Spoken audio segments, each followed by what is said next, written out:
You just don't want to be, you can't be too stupid down there. Take a false sense of thing. I'm going to take it out of context and say you can't be too stupid. That's right. You cannot be too stupid.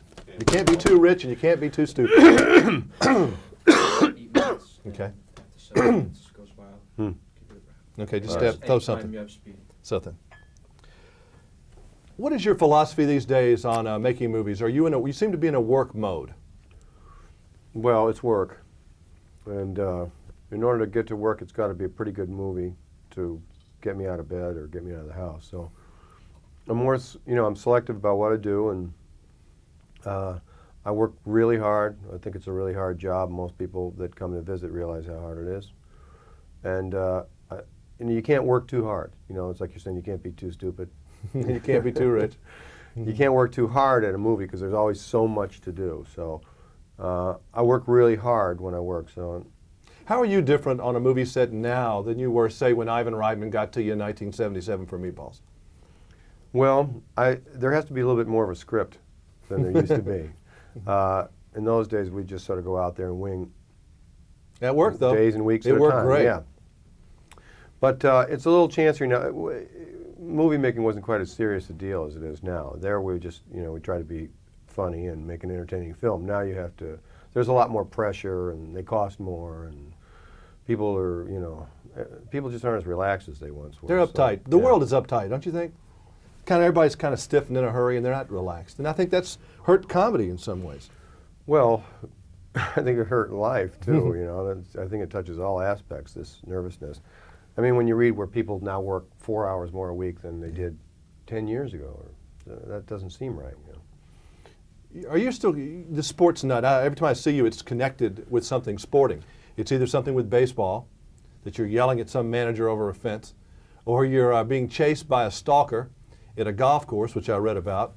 At Pebble Beach, some guy was yelling at you and making your day bad.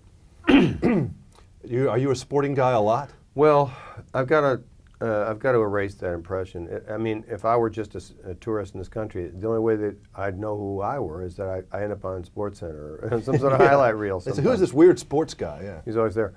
Yeah, sports took. It's really more for adolescents. It's supposed to curb your sort of like hormonal urges. That you're supposed to be able to work it off with sports. I guess it's still working with me, but I should be able to transform that energy into something else. Are you going to make a baseball movie finally about Beck? Yeah, I will. I'll make that movie, if I stay, my mind is still right. Because your passion is for that, isn't it? Well, it's America's game. I think it's the best game, really. And Vec was cool guy. A cool guy, and a guy someone that could use someone like Vec right now. Let me run back a couple of quick movies and what your impressions are on those now that you've had time to meditate and pray about them. What do you remember? What was your overall impression? Did you have fun doing Stripes, for example? Yeah, that was about 99% fun. But on the other hand, What About Bob was something we liked a lot, a successful film. I'm not sure you had so much fun during that. That was about 50% fun, but the fun was great. The fun was really good, but there was non-fun there. There was a lot of behind-the-scenes horses, crap, basically. Horse-headed people there. Yes, that you didn't have trouble with. Yeah, that's no fun. Ghostbusters, either one. The first one was, once again, like 98% fun, really almost all fun, running red lights in New York City in that big car and stuff, and just running around in the outfits in the city was really fun. Second one wasn't as much fun. It was, I don't know, I got talked into a sequel and I regretted it later. Did you like doing a movie like Tootsie where you really weren't a big deal and had to do all the heavy lifting, you were just in it? Yeah, it's fun to show up and be a hired gun. It's nice to just walk in, and a situation like that where there's a great script, Elaine May wrote this great thing, and Dustin's a great actor, and the premise of a man as a woman, a male actor as a woman actor is a funny one, So I couldn't lose in that situation, and I got to be very loose. And at the time, it was the tensest script, or tensest set in the history of the business. They were, it was perceived as a disaster, an over-budget runaway disaster, and tense and everything. And you didn't have to worry about it. I just messed with it, and it worked out fun. And did you have fun doing this? It's sort of some fun scenes. I enjoyed. I laughed. Yeah, it was hard doing this, but I had fun. I was working in London, but I could have been, in Salinas, because I would go to work when it was dark, and I'd come home when it was dark. I never saw anything.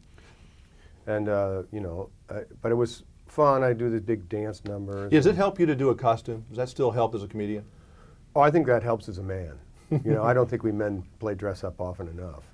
And it kind of makes you a little looser and you feel more cool that day. Well, it sort of liberates you from your usual body language and, whatever your sort of body image is. If you're dressed as a Cossack with a big fur hat, you're already sort of like, well, am I going with this or not? It helps push you over the edge. Totally understand. Dustin Hoffman tells me he still has angst, a lot of them, going into any movie set. He just has never been comfortable. He just worries about everything all the time. Do you go there, into that worry, angst place? Well, you can go there. You can definitely get worried. I tried not to worry. I'm always trying to loosen up the crew, relax everybody. If somebody gets too tense, he becomes the subject. He becomes the butt of all the humor. I try to keep it loose because, it's a job. But the reason I stayed in this business was because the more fun I had, the better I was at it. So if it's fun on the set and you need the crew, not that this crew's awake. But yeah, they're pretty needless, I think. But we got to sleep over here. If they're enjoying it, then then it's fun. Then it changes the whole dynamic. It's a vibrational world we live in, and you just use people. But on a film set, you can't really laugh at the jokes. The crew can't laugh, or it screws up the set. So that is kind of hard for you not to get the reaction, isn't it? It's not that bad. It's not that bad. If people are laughing, and they know how to laugh without, and if they laugh once in a while and it gets on the set, on the track, so what? I bet I can do it again. But if people are enjoying what you're doing, then they come in and gather in. Then they come in and watch, and you want, because this is where the action is. This is where you have to create it, and make it work. And if these people are laughing, it's working. I was thinking of the crowd that you started out with acting, the Dan Aykroyds, the John Belushis, and some of those. I can't think of anybody who's ever really been like John Belushi before. And I think that's kind of like you too. Was there somebody that you saw when you were a young boy, maybe a long time ago in the movies, that you thought you were going to pattern yourself just a little bit out, you steal a little bit out? Jack Benny or somebody like that? Well, I think Jack Benny was You're a lot more overstated than Jack Benny. Yeah, I'm way over. Jack Benny was, I think, the funniest guy. I thought his timing was really brilliant, and his writing was great. His writers were great. So his stuff was always good, and he had extreme confidence in the material, and he could deliver it fabulously, There are guys at various times that had great runs. I think Bob Hope had a very great movie run for a while. His movies, he really was just so relaxed. Those guys were very relaxed. I actually like Cary Grant as a sort of a role model. I think he's because we look alike, and the thing that people don't appreciate about him was how good an actor he was, because he was always playing a good guy. And it's very hard to play a good guy, much harder than playing a bad guy. And for him to play a bad guy or play a good guy and have a sense of humor about himself and about other people, I thought he had to be very present. He had to really be there. He couldn't be, lost in his own, this thing. He was just very underrated, very understated, and somebody I think that, was worth watching. Cool to see you again. Nice to see you. Same here, Jim. Yeah, listen, someone gave me a tape from a roast early